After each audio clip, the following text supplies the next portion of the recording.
Hey guys, it's Dayan Tanseco and welcome back for another vlog here in our YouTube channel. Today, we're diving into one of the most trusted names in watch making, Seiko. Why Seiko watches are loved worldwide.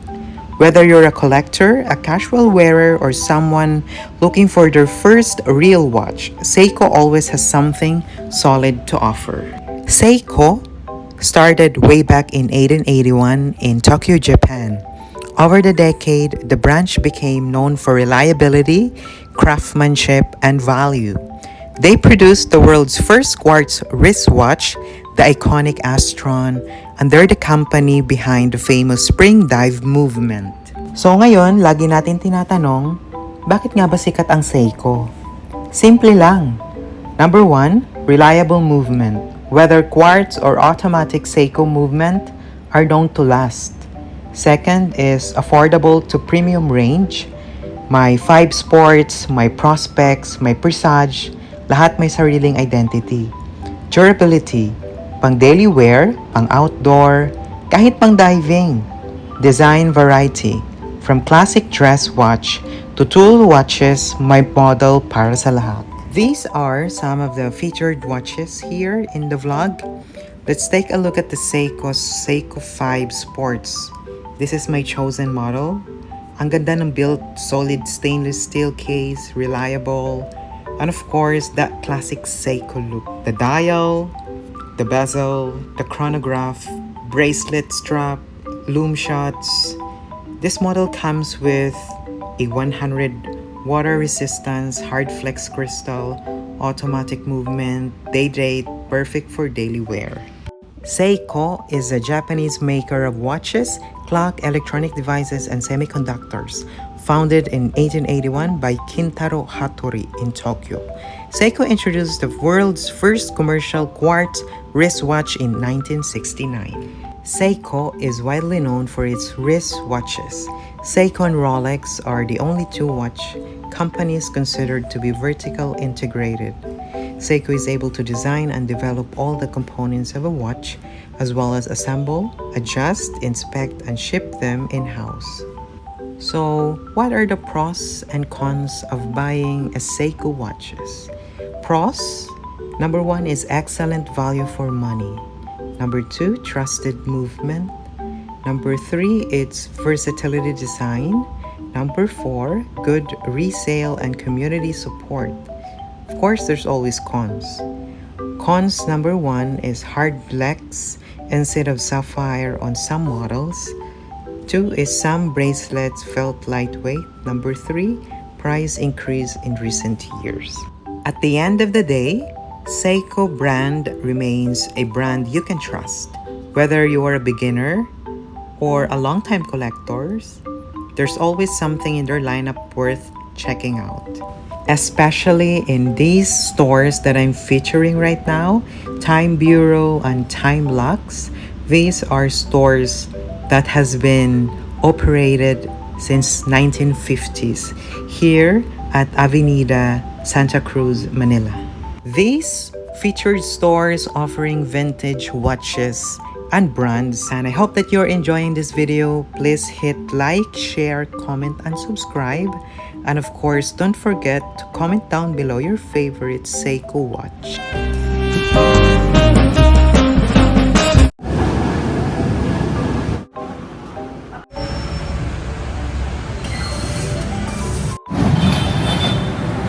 Hello everyone, it's Dayan again and welcome back for another vlog here in my YouTube channel. In today's video, andito tayo sa Carriedo, dito sa Quiapo, malapit sa Santa Cruz, Manila. Nakikita nyo ngayon is yung iconic building ng Prudential Bank. Papakita ko lang din, di ba? Sorry about that. Andito ako para magawa ng content. Diba? Ito is Carriedo Station. Pupunta tayo sa mga watch stores na madadaanan natin dito sa Carriedo Station. Diba, kung gusto nyo mag-visit, Time Bureau and Stellax watch stores. So, ito po yung mga featured stores ng mga watches na vintage ang tatalakayan natin for today. At andito po ako sa Carriedo Station. Pupunta na tayo doon sa mga stores na yon. Carriedo Station lang. So, dalawa kasi yung exit. Yung isa doon sa kabila, yung isa naman is dito. Kung saan yung mga watch stores. Ito guys, ang Santa Cruz, Manila. Kita nyo? Wala. May takip. Ayan. Palabas tayo. Punta tayo sa Watch Bureau. Ipapaayos kasi akong may ipapaayos akong watch. Kaya ito exit na. So pumunta ulit tayo dito para gumawa ng content. At dahil andito tayo sa Quiapo, syempre dadaanan na din natin ang mga bilihan ng relo dito sa Santa Cruz, dito sa Carriedo. Yan. Galing tayo magpa-inject ng hormones. Magbibigay na din ako ng update sa inyo kung halimbawa gusto nyo pumunta dito, pwede kayo magmotor. Ayan yung mga parking na motor. So guys, ang galing tayo dun sa taas, dyan sa Carriedo. Ngayon pupunta tayo doon sa watch store. I think ang una dito is yung Stellax. So yun yung isang pupuntahan natin.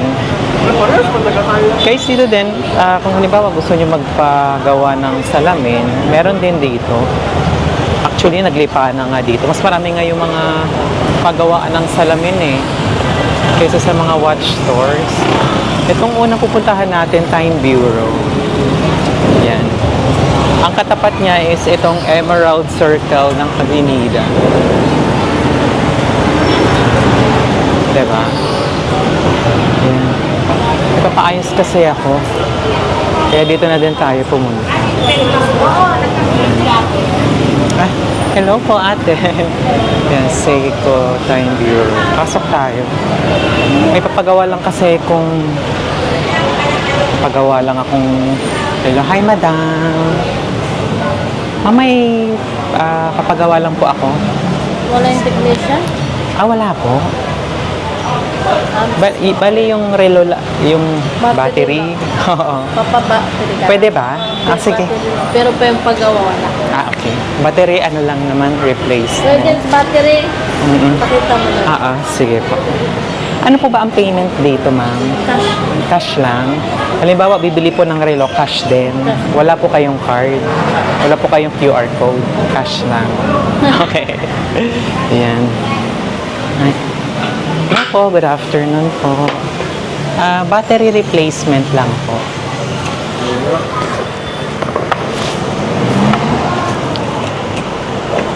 Magkano po kaya? Ayan po.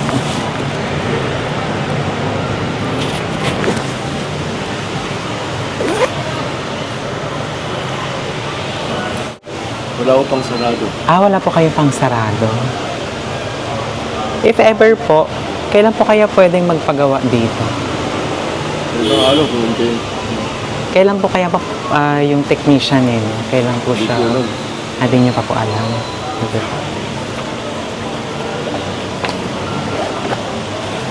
Salamat po, sir. Magtanong na lang tayo dito kay madam. Ma'am, kailan po kaya magiging available yung technician po ninyo? May sakit po siya.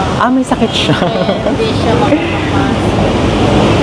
If ever po ba, mayroon kaya akong number na pwedeng tawagan? Wala din. Pupunta na lang talaga. Kailan po siya may sakit? Isang buwan na. Mag-iisang buwan na? Pa rin po pasok. Ito lang po ba yung watch store nyo? Ito banda. Okay. Diretso. Ayan. Ma'am, pwede po bang i-feature? Ayan. May Facebook page po ba kayo, ma'am? Wala. Talagang pupunta talaga dito. Ayan.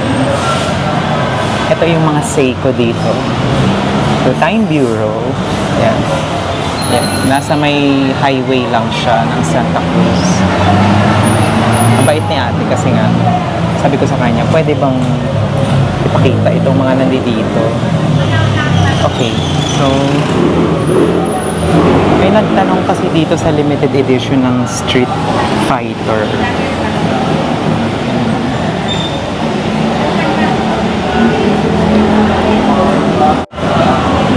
Yung Street Fighter, yung may nag-inquire, ano yan? 27,990. Dalawa siya, yung yellow or gold yung strap, tapos golden yung kanyang bezel at red naman yung dial. Gusto ko sanang i-zoom. Diba? Try natin mag-zoom. Yan. Ito yung mga Seiko dito guys. 29,900. Ayan. Basta siya na kayo sa ingay. Kasi nga malapit lang talaga tayo sa LRT. Tapos ay mga Seiko watches dito. So hindi sila tumatanggap dito ng card. Ano lang talaga siya. More on cash. Cash lang dito. Ang Seiko automatic diverse watch. 29,700. Yeah, 29,700. Seiko din. Yan. Lahat dito original. At dito pa din to, 17,919. Diba? Ang dami, no? Ayan pa. So, ito talaga yung favorite na watch store ko dito sa Avenida. Yung Time Bureau. And then, ipakita ko na din sa inyo yung iba pang mga watch na available dito. Kung ikaw gusto nyo bumili dito, pwede naman, guys. May Mango watch sila dito. And then, yung mga nakasale din nila dito na mga Seiko automatic diverse watch. Ayan, may 7,999. May 8,999. Meron na din 15,999. Ayan, open sila dito Monday to Sunday. However kasi, sa mga nagtatanong kung pwede ba dito ang QR code, pwede din ba yung card, wala po guys. Ano talaga sila? Conventional lang, yung tipong cash-cash lang. Ganun ang mga bentahan dito. So, kung gusto niyo ng vintage watches, punta kayo dito sa Time Bureau. Ito yung pupuntahan ninyo, mabubungaran ninyo kapag halimbawa mag-visit kayo dito. Malapit lang talaga siya sa LRT Carriedo Station. Gusto niyo ba ilagay ko sa map? Paano kayo makakapunta? Pwede naman, di ba? So, as of now, mas marami silang watches compare last month. Kasi last month, konti lang yung mga Seiko nila. Ngayon, mas madami na silang Seiko. Yan. Lahat ng mga nakikita nyo dito sa vlog is, of course, mga vintage watches ko. Hindi mo na ito makikita sa mismong... Hindi mo na sila makikita sa mismong mall. Alam mo yun. Kasi nga, vintage na sila. So, usually yung mga nasa mall, mga bagong model na yun, unit, ganyan. Ito, maganda din tong automatic Seiko, tsaka Presage. Automatic. Seiko chronograph. Yan. And then, itong Seiko 5 Sports na made in Japan. Lahat dito original. Diba? So, kung pa gusto nyong, pwede nyo akong utusan actually. Gusto nyo ba akong bumili? Pwede naman. Cash nga lang dito. Ganyan lang akong pamasahe, tsaka pang merienda. Yan. I-message nyo na lang po ako sa aking Instagram o kaya sa mismong Facebook. Yan, lalabas naman ito. Marami pa sila mga Seiko watches na nandito. Mostly mga prospects ito eh. Yan. Hindi yung mga limited editions ng Seiko. Meron din sila dito. Do meron din naman sila dito mga Casio. Pakita ko na din sa inyo. Ayan. Mga Casio watches yan. Mayroon din pang babae. Tapos yung iba dito naka-sale, 2,200. Ayan. Then yung isa naman is 1,999. Ayan. Dapat kapagawa ako ng battery ng watch, kaso wala. Ayan. Di ba? Casio watches.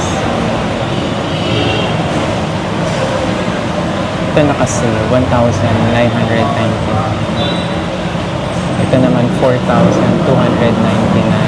Ano yun, sir? Diba? Ito mga Casio watches. Battery lang po dyan. Walang technique. Kung gusto nyo naman ng mga medyo affordable, meron tayo dito sa baba. Ito Casio watches to guys, 999 to 699. May digital, meron ding mga the battery, mechanical. Ayan. Tama ba ang tawag doon? The battery, mechanical. Ayan. Tapos meron din sila iba-ibang mga brand dito ng mga watches. Ayan, QQ battery, QQ watches.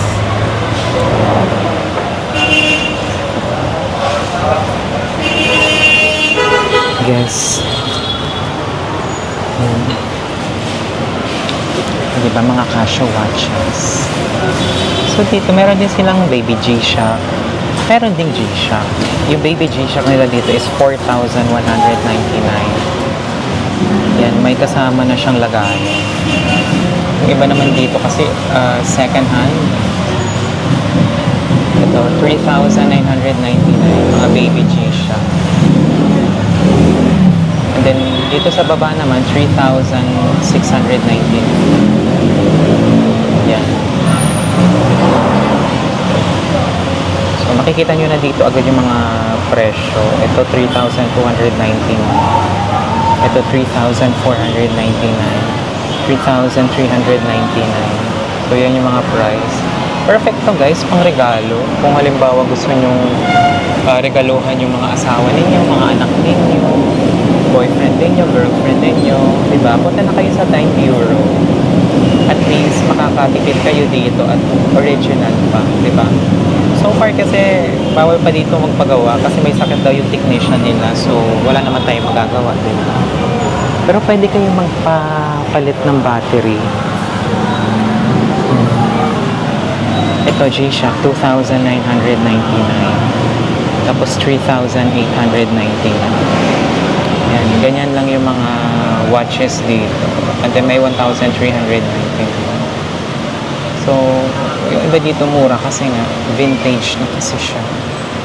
Hindi mo na sila makikita sa mga shopping mall. Dito lang mismo sa shop nila talaga makikita. Diba?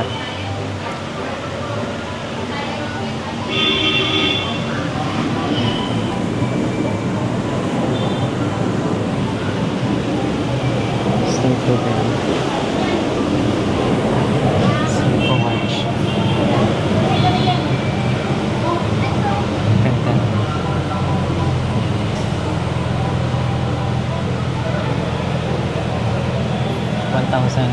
18,999.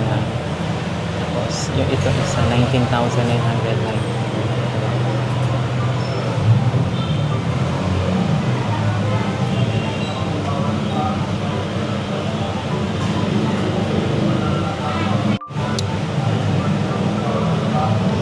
$17,919. Ito po, ang dami pa dito sa baba.